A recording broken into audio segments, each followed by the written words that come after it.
All right, let's see if we can get this done in 3 minutes. Here we go. So what we want to do is we're going to build a standard operating procedure for creating a Facebook ads campaign. What you're looking at on the screen is a blank template. Now, we're not going to fill this out the manual way.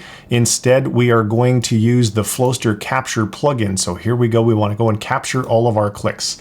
So the very first thing that we want to do when we're in the ad campaign, which has already been created, we're going to capture these clicks for the things that someone would have to specify when creating the next campaign. So I'm going to click in campaign name because they would have to specify a campaign name. I'm going to click on buying type because they would have to specify that. I'm going to click on campaign objective because they would have to specify that. And potentially I might want to use CBO, so I'm going to click on CBO because maybe I want them to specify that. That is all of the clicks that we need to capture for the campaign. So we're now going to capture those clicks. Here's all the clicks we just captured. Now we're going to copy them to the clipboard. And now that we've copied them to the clipboard, we're going to paste them into Flowster. So there we are. There are those clicks. Now we're going to go create the clicks for the ad set.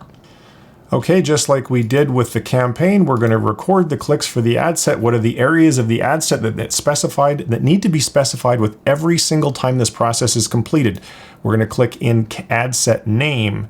We're going to click in conversion event.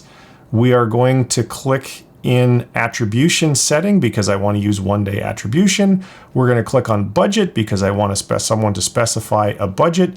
And we are going to click on audience because I want someone to specify an audience.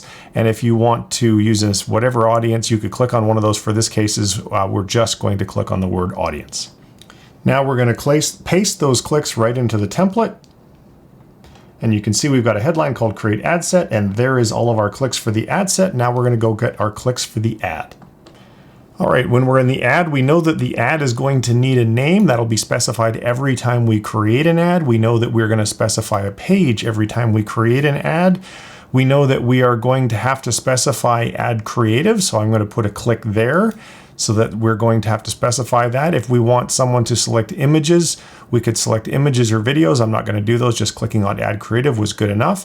And then we're going to click on the primary ad text because we know that people are going to need to write primary ad text. And we're going to scroll on down. They're going to click on headline because someone would need to create a headline. We're going to click on URL because someone would need to click on URL. We're going to click on build a URL parameter because we would want that done. So we're going to click on campaign source. We're going to click on campaign medium. We're going to click on campaign name, and we're going to click on campaign content because someone would have to specify those every single time. And then we are going to make sure we're going to click on the pixel just to make sure that people are using the correct pixel. And then we are going to, we'll just escape out of that.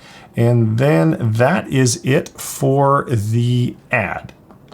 Just like we did before, we're going to copy all of those clicks to our clipboard. We're going to come back here to the SOP template that we are building, which is this one. And we are going to add another headline. So we are going to just add the headline in called Create Ad. Now that we have the headline Create Ad, we're simply going to paste all of the clicks, and there is our SOP completed. So now that you've created your SOP, I want to show you, obviously you could edit these names if you would like or what have you, but all of those key clicks are there. And if you wanted to now just delegate this work to somebody else so that you never had to do it again, so you can go and pick someone that you're going to delegate it to. In this case, I'll just use myself. You could say that person, hey, this thing is due tomorrow, or we'll say it's due Thursday. And then you create a workflow. That employee of yours would then get a notification. They would log into Flowster and they would now be looking at the workflow. And as you can see in every step of the workflow, the place where we did all of our clicks is highlighted in green. And when I follow the instructions for step 3, I can put a tick in the box. The next thing is I have to go and specify a buying type. In this case, it's going to be an auction. So once I've specified that, I can put a tick in the box. The next thing is I want the campaign objective, which in this case is a sales campaign. When I've specified that in the new campaign that I've created, I can put a tick in the box, and you can see I can literally just follow the directions as they are shown in the workflow, step by step by step, until all the ticks are in all of the tick boxes, at which point in time the work would be complete. So yeah, can you see how much easier that would make it to train your new employees or delegate work to existing employees for creating a Facebook campaign in the exact way that you wanted it created every single time? So how did we do? Well, near as I can tell, we created a completely custom standard operating procedure in under 3 minutes. And I really hope that you understand the magic of what I just demonstrated. When you start to create all these standard operating procedures and you can do it this quickly, you will be freed from working in your business. You will be able to reduce the time it takes to train new employees. You will be able to delegate work to your remote team.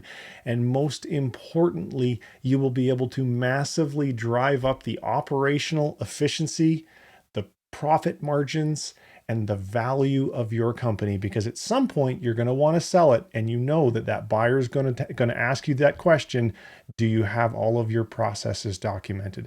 Everything that I just showed you in this video can be done absolutely for free by using Flowster.app combined with our Flowster Capture extension, and I would encourage you to give it a try. Thanks very much for watching. If you value your time, and if you believe that as a business owner, your time is better spent to work on the business, not in the business, then Flowster is the right place for you. But once I got into Flowster, I realized it made my business better. We use Flowster in that business for all of our billing processes. Really love it for that. Sort of Flowster looking at what are the tasks that have to get done. Allowed them to increase their revenue, the size of their company, it gave them life. And that's what I'm looking for. One thing that I'm already tremendously benefiting from is having the ability to organize our processes. So my favorite part about Flowster is the workflows. Once they're created, they look and they flow. Flowster, right? They flow very, very well. They're very clean.